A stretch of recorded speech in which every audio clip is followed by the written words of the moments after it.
तुम्ही सावित्री पर्व असं टॅगलाईन दिलेली आहे. काय ते सुचलं कसं? किंवा कुणाला सुचलं? मी आता अनेक महिन्यांपासून म्हटलं तर प्रचार म्हणून अनेक महिन्यांपासून करते आणि काम हां. म्हटलं तर अनेक वर्षांपासून हां, करते. हां. मग इथे उच्च शिक्षित असताना हे गावगाड्याच्या राजकारणामध्ये येणं, कधी सरपंच, तर आता विद्यमान सदस्य म्हणून काम करणं आणि आता थेट कृषी उत्पन्न बाजार समितीच्या संचालकानंतर जिल्हा परिषदेसाठी प्रयत्न करणं, हे कशा गोष्टी डोक्यामध्ये आल्या? मला लिमिटेड कार्यक्षेत्र म्हणून काम करायला आवडत नाही. तुमच्या जिल्हा परिषद गटाचा विकास करण्यासाठी काय विजन ठेवलेलं आहे? हं. तर मला वाटतं आता सगळ्यात मोठी जी भेडसावणारी समस्या आहे ती म्हणजे आरोग्य. जर त्यांना नारायणगाव वारुळवाडी जिल्हा परिषद गटातल्या मतदारांनी जिल्हा परिषदेमध्ये जाण्याची संधी दिली, तर तुमच्या शिक्षणाचा, तुमच्या राजकीय अनुभवाचा मतदारसंघासाठी कसा फायदा होऊ शकतो? हं. पण नुसतंच डिग्री घेतलं म्हणजे शिक्षण नसतं. तर आता एक नेरेटिव्ह सेट केला जातोय, की गाववाला विरोधात बाहेरचा. काय नेमकी हे पेव कुठून फुटलंय? नमस्कार, मी लक्ष्मण. आपण पाहतायत LDTV मराठी. LDTV मराठीमध्ये आपलं मनपूर्वक स्वागत. सध्या जिल्हा परिषद आणि पंचायत समितीच्या निवडणुका सुरू आहेत आणि या निवडणुकांच्या निमित्तानं अनेक जे उमेदवार आहेत ते निवडणुकीच्या मैदानामध्ये आहेत. अनेक उमेदवार हे आपल्या मतदारसंघामध्ये जात आहेत आणि विकासाचं विजन मतदारांपर्यंत, त्या ठिकाणी असलेल्या नागरिकांपर्यंत पोहोचविण्याचा प्रयत्न करत आहेत. अगदी अशाच पद्धतीने आघाडीच्या एक उमेदवार प्रियांकाताई शेळके या नारायणगाव वारुळवाडी जिल्हा परिषद गटातून त्या ठिकाणी निवडणुकीला सामोरे जात आहेत. खरं तर LDTV मराठीच्या स्टुडिओमध्ये त्या आज या ठिकाणी प्रमुख मान्यवर म्हणून उपस्थित आहेत. ताई, आपलं प्रथमतः मनापासून स्वागत. धन्यवाद. सर्वात आधी आपला परिचय आमच्या सगळ्या प्रेक्षकांसाठी. नमस्कार. मी सौ प्रियंका महेश शेळके. मी विद्यमान ग्रामपंचायतची सदस्य आहे धनगरवाडीची.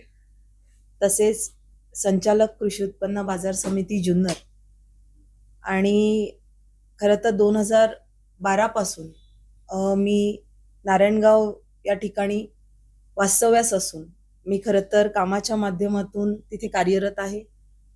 मी माझं स्वतःचं शिक्षण master of engineering electronics and telecommunication या शाखेमध्ये झालेलं आहे.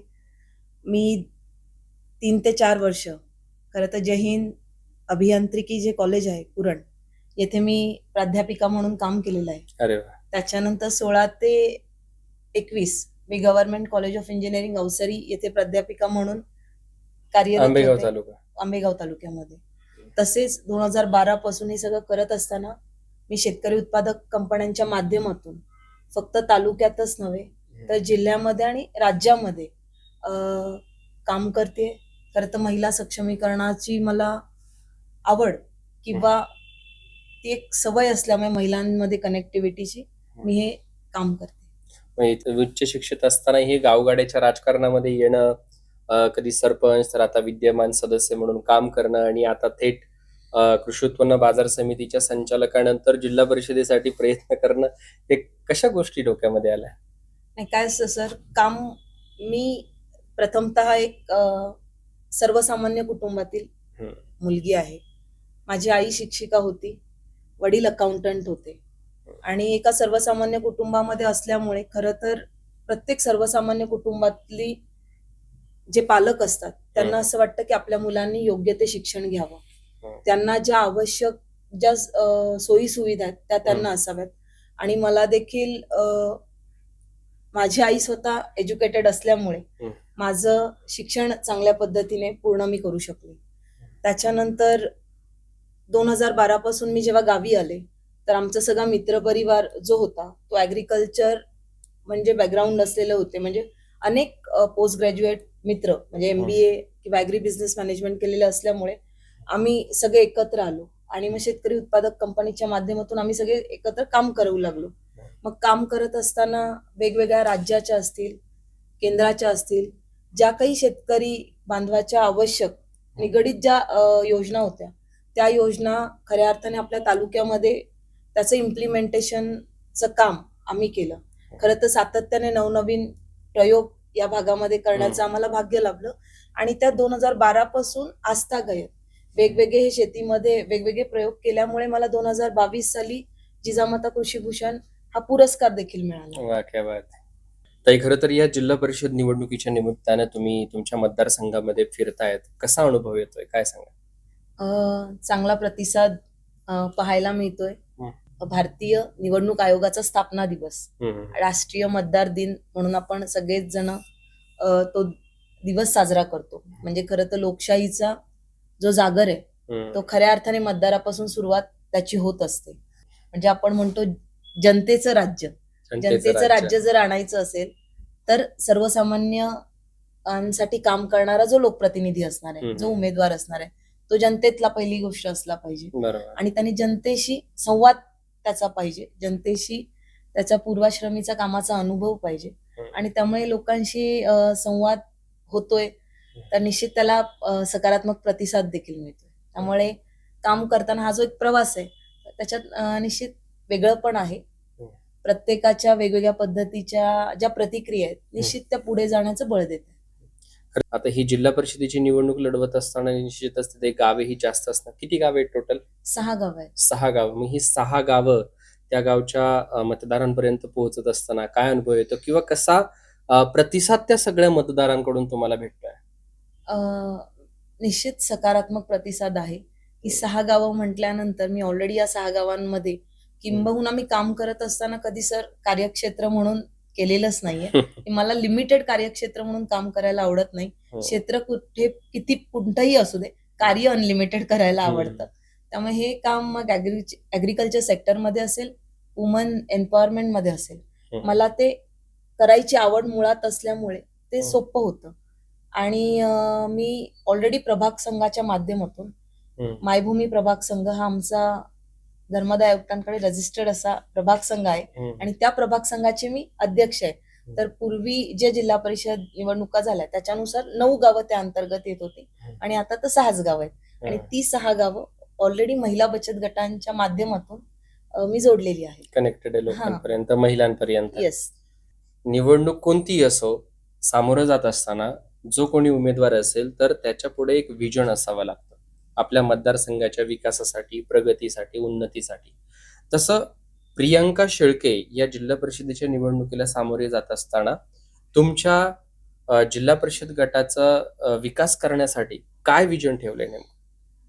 खरं तर लोकप्रतिनिधी जर आपल्याला व्हायचं असेल तर आपलं विजन हे लोकांच्या मेनली समस्या काय आहेत ह्या असलं पाहिजे किंवा त्यावर आधारित असलं पाहिजे. तर मला वाटतं आता सगळ्यात मोठी जी भेडसावणारी समस्या आहे ती म्हणजे आरोग्य.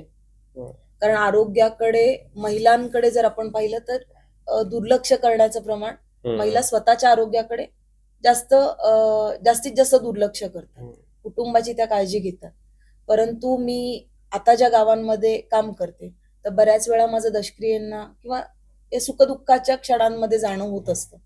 तर कॅन्सरचं प्रमाण फार मोठं आहे आणि त्यामुळे त्या आरोग्याच्या ज्या सोयी सुविधा आहेत, मग आता आपल्या नारायणगाव पारुवाडी गटामध्ये ग्रामीण रुग्णालय आहे, परंतु तिथे कधी कधी परमनंट प्रॉपर डॉक्टर नसतात. मग समजा त्या डॉक्टरांचा जो अभाव आहे तर तो डॉक्टर तिथे असलेच पाहिजे. कारण बऱ्याच वेळा मी स्वतः रात्री कितीतरी वेळा महिलांच्या डिलेव्हरीसाठी गेलेली आहे.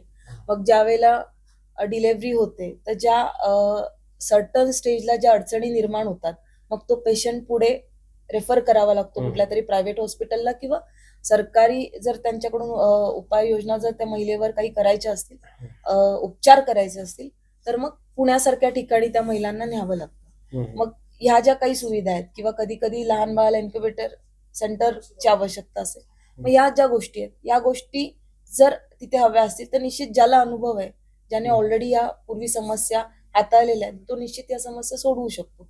मग मला असं वाटतं की एक आरोग्यावर काम होणं गरजेचं आहे. आता मी एक स्वतः एज्युकेटेड उमेदवार आहे, तर सर्वसामान्य कुटुंबातल्या प्रत्येक व्यक्तीला असं वाटत असतं की आपली पुढची पिढी ही शिक्षित असावी. पण नुसतंच डिग्री घेतलं म्हणजे शिक्षण नसतं, तर एक चांगल्या प्रतीचं शिक्षण. आणि मग शिक्षण घेत असताना आपल्या ग्रामीण भागातील जी मुलं आहेत त्यांना इतरही त्यांचा सर्वांगीण विकास कसा होईल त्या दृष्टीने किंवा आता जे अद्ययावत ज्या गोष्टी खासगी शाळांमध्ये असतात त्याच पद्धतीचे जे नवनवीन सातत्याने जे प्रयोग पुढच्या पिढीच्या दृष्टीने केले गेले पाहिजेत ते देखील जिल्हा परिषद शाळा असतील किंवा शिक्षणाच्या बाबतीमध्ये ते केले गेले पाहिजे. प्रियंका शेळके या कृषी उत्पन्न बाजार समिती जुन्नरमध्ये संचालिका म्हणून काम करतायत.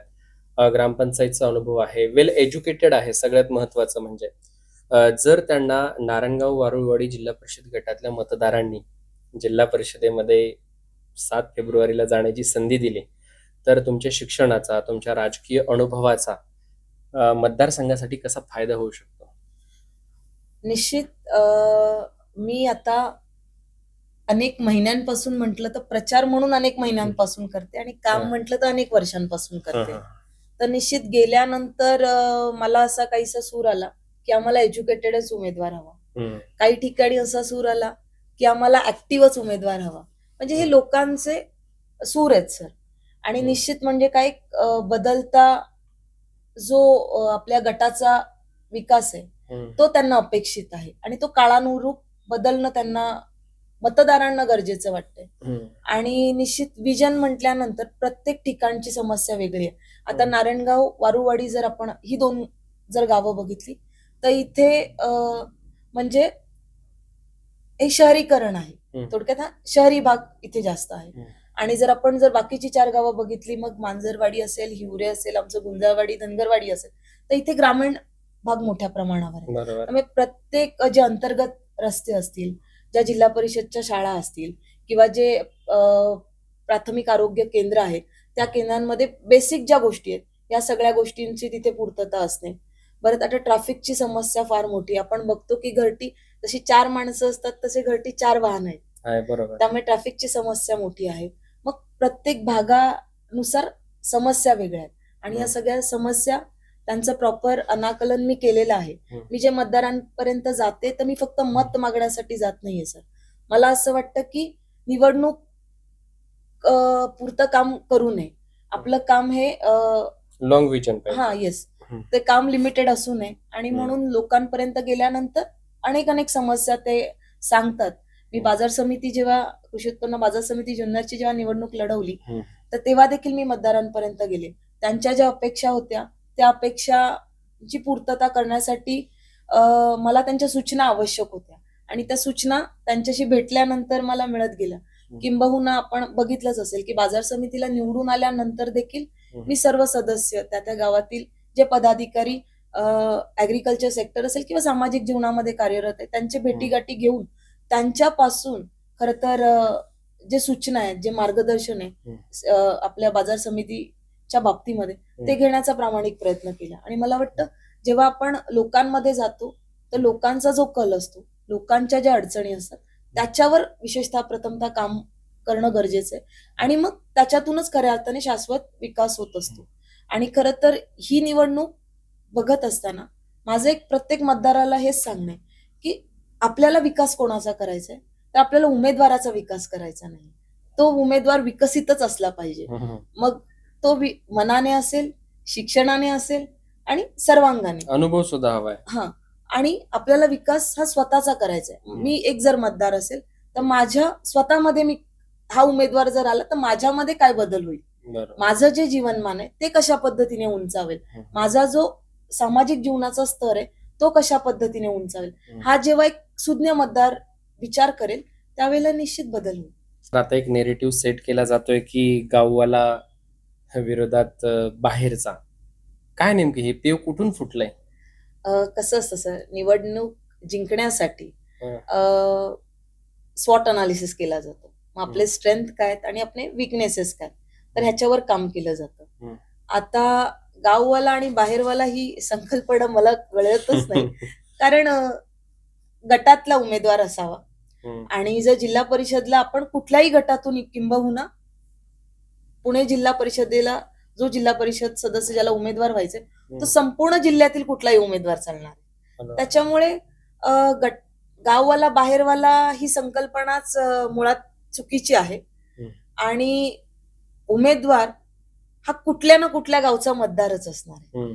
त्याच्यामुळे जो काम करेल गाववाला असण्यापेक्षा, बाहेरचा असण्यापेक्षा तो सक्षम उमेदवार आहे का, तो सुशिक्षित उमेदवार आहे का, तो अनुभवी उमेदवार आहे का, तो त्याने यापूर्वी जेव्हा सामाजिक जेव्हा प्रश्न असतात, मग बिबटचं संकट असेल किंवा काही जेव्हा आपल्या शेतकरी बांधवांना तर सातत्याने बघा दुधाचे दर कोसळतात, कांद्याचे दर कोसळतात, एक्सपोर्ट बॅन केलं जातं, अनेक सातत्याने वेगवेगळे प्रश्न उद्भवले जातात समाज जीवनामध्ये काम करत असताना.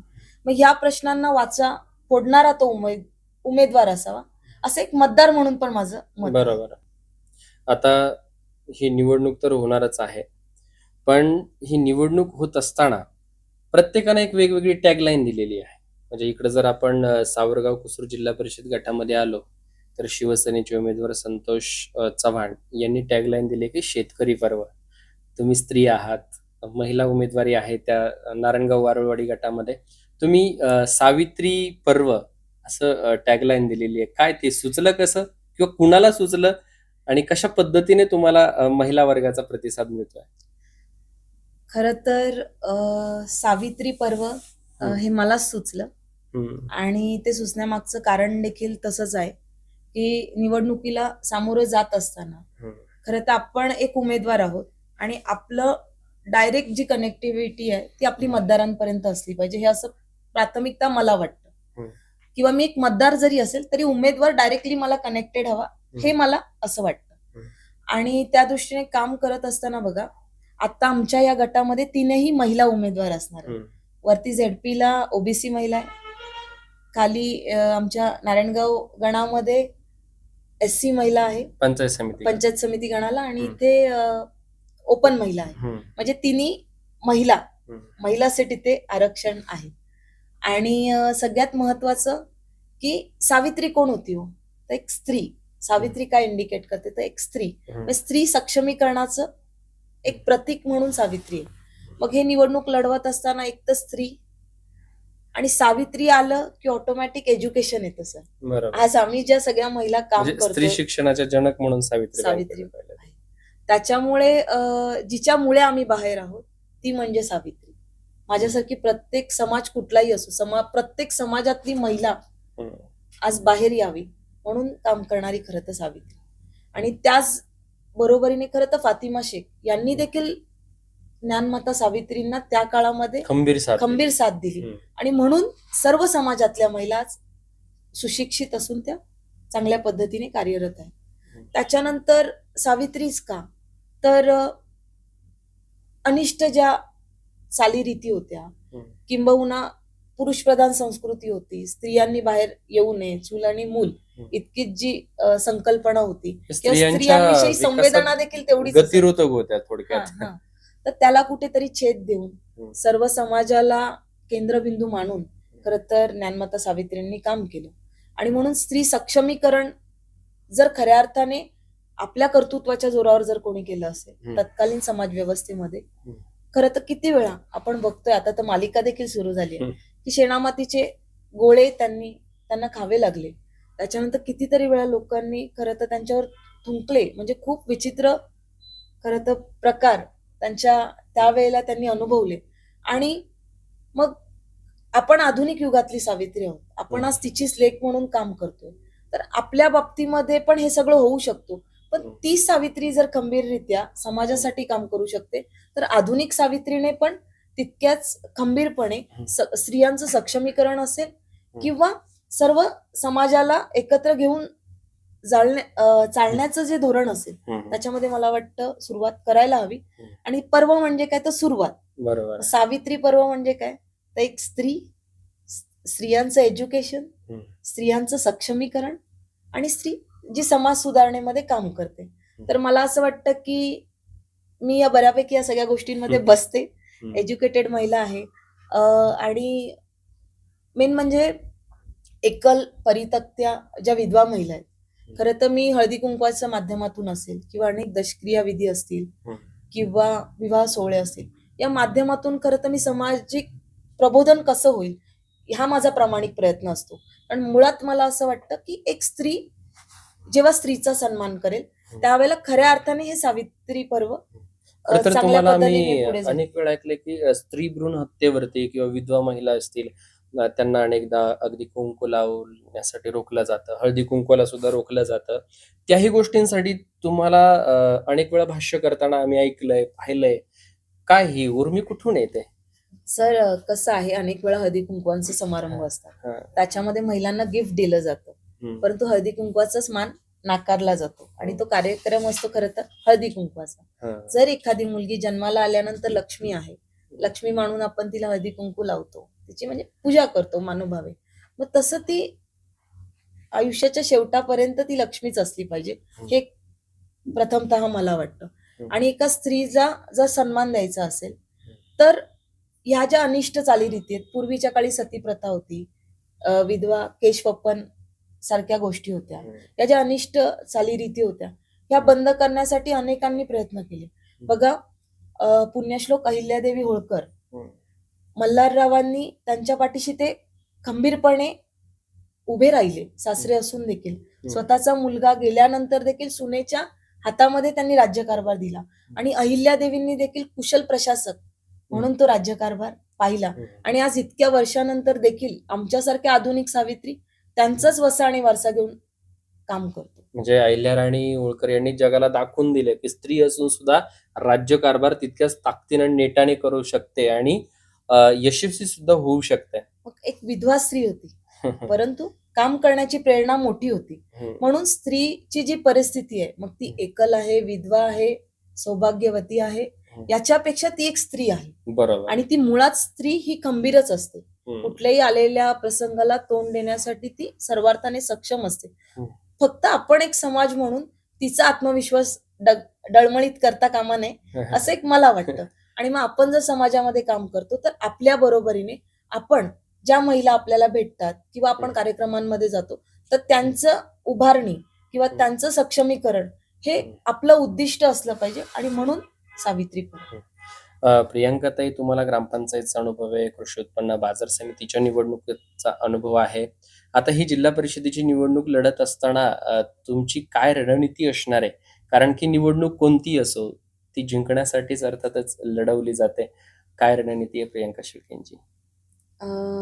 सर, सर्वप्रथम प्रियांका शेळके 2012 पासून काम करतात हे बऱ्यापैकी सगळ्या मतदारांना माहिती आहे. तर मी जेव्हा मतदारांपर्यंत जाते तर ताई तुम्हाला आम्ही ओळखतो, ही एक भावना त्यांच्याकडून येते. मी 4-5 महिन्यांपूर्वी जेव्हा निवडणूक डिक्लेअर झाल्या तेव्हा सर मी सुरुवात केली की चला, ओबीसी महिला आलेला आहे तर आपण ही निवडणुकीला आपण सामोरं जाऊया. मग मी जेव्हा गेले सुरुवातीच्या काळात तर लोकांचं म्हणणं हेच असायचं की तुम्हाला आम्ही ओळखतो, आम्ही तुम्हाला ऐकलेलं आहे, आम्ही तुम्हाला काम करताना बघितलंय, तुम्ही नुसत्या बोलतच नाही तर तुम्ही काम करता, जे आम्हाला जास्त भावतं. आणि त्याच्यामुळे ती लोकांपर्यंतची कनेक्टिव्हिटी ही ऑलरेडी होतीच. आणि त्यामुळे पुन्हा एकदा संवाद करताना त्यांच्या अडचणी देखील समजतात आणि ती जवळीक वाढते आणि निश्चित त्याचा फायदा होतोय. खरं तर बघा, प्रत्येकाचं निवडणूक लढवत असताना स्वॉट अनालिसिस प्रत्येक उमेदवार करत असतो. मग आपलं स्ट्रेंथ काय आहे, आपलं विकनेस काय आहे आणि आपल्या ऑब्जेक्टिव्ह काय आहेत. तर माझे स्ट्रेंथ मला माहिती आहे की मी ऑलरेडी काम केलेली अनुभवी एज्युकेटेड उमेदवार आहे. त्यामुळे महिला सक्षमीकरण असेल, एज्युकेशन असेल, हेल्थ असेल, ॲग्रिकल्चर असेल, या गोष्टींवर मी ऑलरेडी काम केलेलं आहे. त्यामुळे त्याच्यामध्ये माझा बऱ्यापैकी हातखंडा आहे किंवा माहिती आहे. त्यामुळे निवडणुकीला सामोरं जात असताना स्ट्रेंथ जास्तीचे आहेत. आता माझे विकनेसेस वर काम खरं तर जे विरोधी उमेदवार असतील हे करत असतील. खरं तर मला तेच विचारायचंय प्रियांकाताई की काय आव्हान काय वाटतंय? कारण की विरोधी उमेदवार सुद्धा त्या ठिकाणी त्यांची जी पार्श्वभूमी पाहिली तर राजकीय पार्श्वभूमी मजबूत आहे. आपल्याला जे मत द्यायचे, आपल्याला म्हणजे कोणाला? मतदाराला जे मत द्यायचंय ते कोणाला द्यायचं असतं? उमेदवाराला द्यायचं असतं. किंवा उमेदवाराला ज्या अडचणी सोडवायच्या त्या कोणाच्या सोडवायच्या? मतदारांच्या सोडवायच्या. म्हणजे ही कनेक्टिव्हिटी थेट असली पाहिजे, पहिली गोष्ट. दुसरी गोष्ट, काम केल्यामुळे अर्थात आत्मविश्वास आहे आणि लोक ओळखीची असल्यामुळे तो बळावलेला आहे. आणि त्यामुळे खरं तर बघा, कोणी कमजोर नसतो असं माझं स्वतःचं मत आहे. आपण ज्या क्षेत्रामध्ये आता आपण समजा मी समाजकारणातच मेनली काम करते. बाळासाहेबांनी रुजवलेलं 80% समाजकारण आणि 20% राजकारण हे माझ्या रक्तात भिनलेलं आहे. पण मुळात ज्यावेळेला आपण ह्या सगळ्या गोष्टींमध्ये काम करत असतो, आता ओघाओघाने मी राजकारणामध्ये आलेले आहे. म्हणजे प्रवास जो समाजकारणातून सुरू झाला तो आता राजकारणापर्यंत येऊन ठेपलेला आहे. परंतु याला सामोरे जात असताना राजकारण म्हणजे काय हो, की प्रत्येकाने आपली विचारधारा ही मतदारापर्यंत न्यायची असते. हम्म. आणि राजकारण ही एक विचारधारा आहे, की आपण कुठल्या विचारधाराने, कुठल्या विजनने लोकांना आपलंसं करतो. आणि निश्चित त्यांची आणि जेव्हा आपली विचारधारा जुळते त्यावेळेला तो उमेदवार लोकप्रिय आणि सक्षम उमेदवार म्हणून मानला जातो. मग माझी वाटचाल ही त्याच दिशेने आहे. मला असं वाटतं की दिवसेंदिवस जे बदल झाला पाहिजे एक उमेदवार म्हणून, तो ह्या अनुभवांची शिदोरी माझ्याकडे आहे. त्या अनुभवांच्या जोरावर मी तो बदल ऍक्सेप्ट करून जे रिॲक्शन्स आहेत ते देते. खरं तर ताई मी थांबवतोय तुम्हाला, कारण एक महत्वाचा प्रश्न आहे. तुमचं माहेर कुठलं? माझं माहेर खालच्या माळीवाड्यातलं जुन्नर मधलं. जुन्नर. परंतु माझे मम्मी पप्पा म्हणजे आई वडील हे 2008 पासून नारायणगाव या ठिकाणी हा. सभापती कॉर्नर इथे वास्तव्यास आहे. म्हणजे 2008 पासून मी नारायणगाव मध्ये राहिले. 2015 पासून मी 2012 पासून खऱ्या अर्थाने काम करते आणि 2017 साली माझा विवाह झालेला. येस, कारण की समाजातून असा सूर उमटतो की ज्या विरोधी उमेदवार आहेत शिवसेनेच्या, त्यांना प्रियांका शेळके तगडं आव्हान देऊ शकतात. त्याचं कारण असं की प्रियांका शेळके यांचं माहेर नारायणगाव, बरोबर, सासर धनगरवाडी, आणि त्याच्यामुळे नातेसंबंध जे आहेत ते सुद्धा प्रियांका शेळके यांचे त्या ठिकाणी खूप मोठ्या प्रमाणात आहेत. काय याचा सुद्धा प्रियांका शेळकेंना फायदा होऊ शकतो? निश्चित सर, कसं असतं, मी पुन्हा एकदा अधोरेखित करते, नातेसंबंध पाहण्यापेक्षा प्रत्येक मतदाराने उमेदवार किती सक्षम आहे हे पाहणं अधिक गरजेचं आहे. कारण प्रियांका शेळके असू दे किंवा कुठलाही उमेदवार असू दे, ह्याचे नातेसंबंध हे प्रत्येक गावामध्ये आहे, प्रत्येक ठिकाणी आपला प्रत्येकाचा मित्रपरिवार आहे. परंतु ही लढाई नातेसंबंधांची नाही सर. ही जी लढाई आहे ती उमेदवार किती प्रभावी आहे, किती सक्षम आहे आणि तो कशा पद्धतीने पुढच्या कालखंडामध्ये आलेल्या जनतेच्या समस्या सोडवू शकतो. त्याच्यामुळे सक्षम उमेदवार, सक्षम आणि सक्षम उमेदवार हाच एकमेव अजेंडा या निवडणुकीसाठी असला पाहिजे. पण एक महत्वाचा मुद्द्यावरती आपल्याला डिस्कशन करायचंय प्रियांका ताई, कारण तुमच्यासाठी तो फार प्लस पॉइंट ठरू शकतो. म्हणजे असं एक नेरेटिव्ह सेट केला जातोय की गाववाला वर्सेस बाहेरचा, बरोबर, पण तुमचं माहेर आणि सासर हे दोन्ही त्याच मतदारसंघात आहे. मग हा नेरेटिव्ह सेट करण्यामागचं कारण नेमकं काय? आणि हा मुद्दा जोपर्यंत तुम्हाला खुडता येत नाही तोपर्यंत तुमच्यावर वारंवार त्या पद्धतीचे आरोप होत राहणार. आता जे मला ओळखत नाही त्यांना मी बाहेरची वाटू शकते, परंतु जे मला ओळखतात त्यांनी मला कर्मभूमी नारायणगाव मध्ये पाहिलेलं आहे. आणि मुळात 2008 पासून आम्ही, म्हणजे माझं जुन्नरकर परिवार, माळी परिवार हा नारायणगाव मध्ये वास्तव्यास आहे. त्यामुळे तो एक विषय नाहीच सर. मुळात असं आहे की उमेदवार हा गटातला एक मतदार आहे. कारण मला वाटत नाही, मी आता फॉर्म भरला निवडणुकीचा, निवडणूक आयोगाने कुठेही तिथे लिहिलं नव्हतं की तुम्ही पर्टिक्युलर गावचेच असले पाहिजे. तुम्ही त्या मतदारसंघातले मतदार आहात का, तर मतदार यादी क्रमांक तिथे अपेक्षित होता की ना की गावचं नाव. त्याच्यामुळे हा मुळात जो प्रपोगंडा केला जातोय किंवा जो नरेटिव्ह सेट केला जातोय हा मुळात चुकीचा आहे. आणि ज्या इलेक्शन जिंकण्यासाठी जास्तीत जास्त ज्या स्ट्रॅटेजीज केल्या जातात त्याच्यातली एक वन ऑफ द स्ट्रॅटेजी आहे. परंतु मला वाटतं सुज्ञ मतदारांवर त्याचा फारसा काही प्रभाव पडणार नाही. कारण आपला जुन्नर तालुका आहे, या जुन्नर तालुक्याला आमदार म्हणून आपण बघितलं की एकच गावचे आमदार कधी झाले नाही. इथे बाळासाहेब दांगट हे उमरस गावचे सुपुत्र आहेत, हिवरे गावचे सुपुत्र म्हणजे वल्लभशेठ बेनके साहेब, आत्ताचे विद्यमान आमदार हे देखील एका गावचे आहेत. म्हणजे सातत्याने गाव म्हणून नाही सर, तर लोक विचारधारा स्वीकारतात, लोक व्यक्ती स्वीकारतात आणि जो व्यक्ती प्रभावी असतो त्याच्या कर्तृत्वाच्या जोरावर तो निश्चित पुढचा एक सक्सेस लोकप्रतिनिधी ठरतो. एक अंतिमता शेवटचा प्रश्न, तुम्ही निवडणुकीला तर सामोरे जातायत, प्रचार प्रसार जोराने त्या ठिकाणी सुरू आहे, आघाडीच्या माध्यमातून तुम्हाला एक वेगळीच ताकद मिळाली आहे, त्याच्यामुळे निश्चितच तुमची ताकद नारायणगाव वारुळवाडी जिल्हा परिषद गटामध्ये त्या ठिकाणी वाढल्याचं दिसून येत आहे. आमच्या LDTV मराठीच्या माध्यमातून तुम्ही तुमच्या नारायणगाव वारुळवाडी जिल्हा परिषद गटातल्या मतदारांना काय आवाहन कराल? खरं तर सुरुवातीपासून काम करत गेले आणि अनेक वर्ष काम करत असताना मला कधी कोणी पर्याय म्हणून पुढे आणलं नाही सर. माझं माहेरचं कुटुंब असेल किंवा सासरचं कुटुंब असेल, सातत्याने मला प्रेरणा मिळाली आणि तीच प्रेरणा मी माझ्या आयुष्यामध्ये ज्या माता भगिनी आल्या किंवा जे पण माझे शेतकरी बांधव आले त्यांना देण्याचा प्रामाणिक प्रयत्न केला. त्यामुळे ही जी निवडणूक आहे ती माझ्या दृष्टीने पर्याय म्हणून नाही तर प्रेरणादायी आपण किती आहोत याच्यासाठी केली गेली पाहिजे. दुसरी गोष्ट, लोकशाही बघा, भारत पारतंत्र्यात होता आणि आपल्या या भारत देशाने स्वातंत्र्यानंतर लोकशाही स्वीकारली. अनेक राष्ट्रांनी हुकुमशाही स्वीकारली. ज्या राष्ट्रांनी हुकुमशाही स्वीकारली ती राष्ट्र म्हणजे अधोगतीकडे गेली आणि ज्या राष्ट्राने लोकशाही स्वीकारली ती राष्ट्र म्हणजे आपला भारत देशच जर म्हटलं तर प्रगती प्रगतीच्या पथावर आहे. दिशेने. त्यामुळे निश्चित लोकशाही हा खऱ्या अर्थाने सर्वांगीण विकासाचा एक भक्कम पाया आहे. कालच भारतीय निवडणूक आयोगाचा खरं तर स्थापना दिवस म्हणजे राष्ट्रीय मतदार दिन.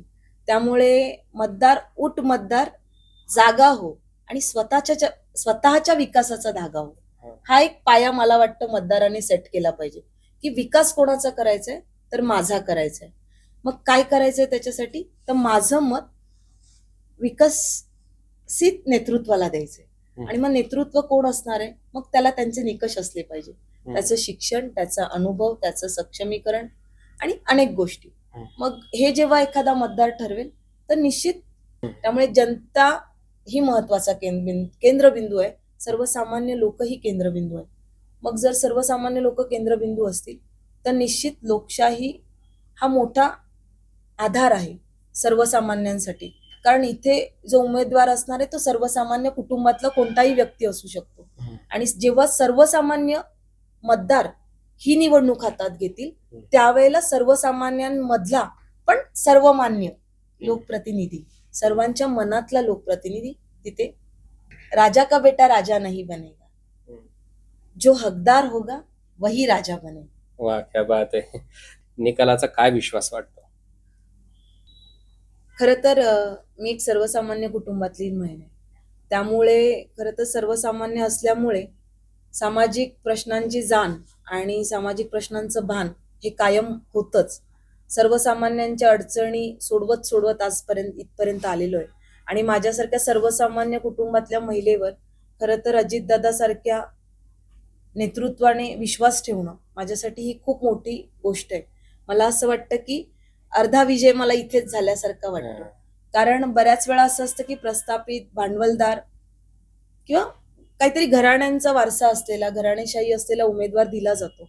परंतु लोकांच्या मनात काय आहे, सर्वसामान्यांचा कौल कुठल्या दिशेने आहे, हे विचारात घेता मला राष्ट्रवादी काँग्रेस पक्षाने ही उमेदवारी जाहीर केली आणि त्यामुळे निश्चित जो माझी विजयाकडे जी वाटचाल आहे ती वाढलेली आहे. परंतु हे सगळं होत असताना समाज हाच केंद्रबिंदू मानून काम केल्यामुळे इथून पुढच्या काळामध्ये देखील 7 तारखेचा निकाल काय असेल मला माहिती नाही, पण जनतेतली किंवा जनतेच्या मनातला विजयी उमेदवार तरी मी आज आहे याची मला खात्री मतदारांशी संवाद करताना निश्चित येते आणि त्यामुळे हा विजय सोपा वाटतोय. खर तर ह्या होत्या प्रियांकाताई शेळके, ज्या की नारायणगाव वारुळवाडी जिल्हा परिषद गटातून त्या ठिकाणी निवडणुकीला सामोरे जात आहेत. आघाडीच्या त्या उमेदवार आहेत. खर तर ताई, निवडणुकीची धामधूम सुरू आहे. तुम्ही देखील प्रचार प्रसाराच्या निमित्तानं तुमच्या मतदारसंघामध्ये फिरतायत. इतक्या व्यस्त दिनक्रमातून सुद्धा तुम्ही वेळात वेळ काढून आमच्या LDTV मराठीच्या स्टुडिओला आलात, आमच्याशी बातचीत केलीत. खरं तर आपलं विजन हे LDTV मराठीच्या माध्यमातून तुमच्या मतदारसंघातील मतदारांसोबत मांडलं, नागरिकांसमोर मांडलं, याबद्दल आपलं मनापासून धन्यवाद. तुम्हाला सुद्धा आमच्या LDTV मराठीच्या वतीनं निवडणुकीसाठी, अर्थातच विजयासाठी खूप खूप शुभेच्छा. धन्यवाद. धन्यवाद. धन्यवाद.